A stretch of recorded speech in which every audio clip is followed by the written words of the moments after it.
በስመ አብ ወወልድ ወመንፈስ ቅዱስ አሐዱ አምላክ።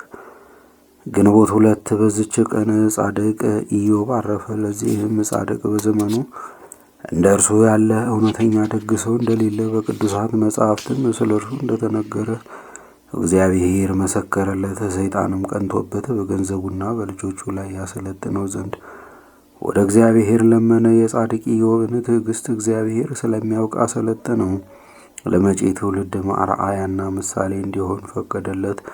ስለ እርሱም ሐዋርያ ያዕቆብ በመልእክቱ እነሆ የጻድቅ ኢዮብን ትዕግስቱን ሰምታችኋል አለ። ከዚህ በኋላም በአንዲት ቀን ገንዘቡ ሁሉ ጠፋ። ሥጋውም በደዌ ሥጋ ከራሱ እስከ እግሩ ድረስ ተመታ። በዚህም በአስጨናቂ ደዌ ውስጥ ኖረ። እግዚአብሔርንም አመሰገነው። አንዲት ቃልን እንኳ በፈጠረው እግዚአብሔር ላይ አላጉረመረመም። ነገር ግን የተወለደባትን ቀን ረገመ። እንስሶቹና ገንዘቡ ሁሉ በጠፉ ጊዜ እግዚአብሔር ሰጠ፣ እግዚአብሔር ነሳ፣ የእግዚአብሔርም ስም የተመሰገነ ይሁን አለ። በዚህ መከራ በነበረበት ዘመናት በተራራ ላይ ተጥሎ ሳለ የወዳጆቹና የሚስቱ ዘለፋ በዝቶበት ነበረ። እርሷ እንዲህ ብላ መከረችው፣ እስከ መቼ ድረስ በሞኝነት ትኖራለህ? እንግዲህስ ስደበውና ሙት። ዳግመኛ እግዚአብሔርን ደጅ ጠናዋለሁ፣ መከራውንም እታገሳለሁ፣ የቀድሞ ኑሮዬን ተስፋ አደርጋለሁ ትላለህና አለችው። እንዲህስ እንዳትል ከዚህ ዓለም እነሆ ስም አጠራርህ ጠፋ። ሴቶች ልጆቼና ወንዶች ልጆቼ ሞቱ። እኔም 9 ወር ሳረግዝ ሳምጥ ስወልድ ላይረቡኝ ላይጠቅሙኝ በከንቱ ደከሙ። አንተም በመግል ተውጠህ በትግል ተከበህ ትኖራለህ። ሌሊቱን ሁሉ ስትዛብር ታድራለህ። እኔም እየዞርኩ እቀላውጣለሁ። ከአንዱ ሀገር ወደ አንዱ ሀገር፣ ከአንዱ ቤት ወደ አንዱ ቤት እሄዳለሁ። ከድካሜ በእኔ ላይ ከመጣው ከችግሬ ማርፍ ዘንድ ከጠዋት ጀምሮ ፀሐይ እስቲገባ ድረስ እጠብቃለሁ። አሁን ግን እግዚአብሔርን የማይገባ ቃል ተናግረኸው ሙት አለችው። ኢዮብም ሚስቱን እየተመለከተ ሰማት። ሥርዓት እንዳልተሰራባቸው ከአሕዛብ ሴቶች እንዳንዲቱ ተናገርሽን? ከዚህ ቀድሞ በጎውን ነገር ከእግዚአብሔር እጅ ተቀበልን። ከዚህ በኋላ መከራውን አንታገስምን? አላት።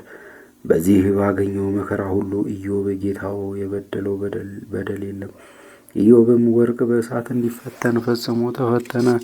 እግዚአብሔርም በደመና ውስጥ ተነጋገረው። ከተናገረውም በኋላ ከደዌው ፈወሰው። ጥሪቱን ሁሉ ከቀድሞ እጥፍ አደረገለት። ሌሎች ልጆችንም ሴቶችና ወንዶችን ሰጠው። ኢዮብም ከደዌው ከተፈወሰ በኋላ 170 ዘመን ኖረ። የኖረውም ዘመን ሁሉ 248 ዓመት ነው። በበጎ ሽምግልናም እግዚአብሔርን አገልግሎ በሰላም አረፈ። ለእግዚአብሔርም ምስጋና ይሁን። እኛንም በዚህ ጻድቅ ሰው ጸሎት ይማረን፣ በረከቱም ከእኛ ጋር ለዘላለም ትኑር አሜን። በዚህችም ቀን የመንፈሳዊ ማህበር አባት የአባ ጳኩሚስ ረድእ የከበረ አባት ቴዎድሮስ አረፈ። ይህም አባት በገድል የተጠመደ ትሑት፣ ቅን፣ ታዛዥ፣ በበጎ ሥራም ፍጹም ነበረ። ከአባ ጳኩሚስም ዘንድ ከታናሽነቱ ጀምሮ መነኮሰ። ለፈጣሪውም እንደሚታዘዝ ይታዘዘው ነበረ። ስለዚህም አባ ጳኩሚስ እጅግ ወደደው። በላዩም የመንፈስ ቅዱስ ጸጋ አድራበታለችና በአንድነት ለሚኖሩ መነኮሳት ሁሉ አጽናኝና አረጋጊ ሆነ። ጥበብና እውቀት ነበረውና በዕድሜው ሕፃን ሆኖ ሳለ አባ ጳኩሚስ ገሳጭና መካሪ አድርጎ ሾመው። ከአባ ጳኩሚስም ዕረፍት በኋላ በአባቱ በአባ ጳኩሚስ ፈንታ አበምኔት ሆኖ ተሾመ። ይህም አባት ትሕትናው የበዛ ነው። ከዚህ ከኃላፊው ዓለም ክብር ይሸሽ ነበረ። የአገልግሎቱንም በጎ ሥራ ፈጽሞ ወደ ወደደው እግዚአብሔር ሄደ። ለእግዚአብሔርም ምስጋና ይሁን። እኛንም በዚህ ጻድቅ ጸሎት ይማረን፣ በረከቱም ለሁላችን ትድረሰን ለዘላለሙም አሜን። በዚችም ቀን ከአባ ኤሲ ጋር 22 ሰዎች በሰማዕትነት ሞቱ። በረከታቸው ከእኛ ጋር ለዘላለም ትኑር አሜን።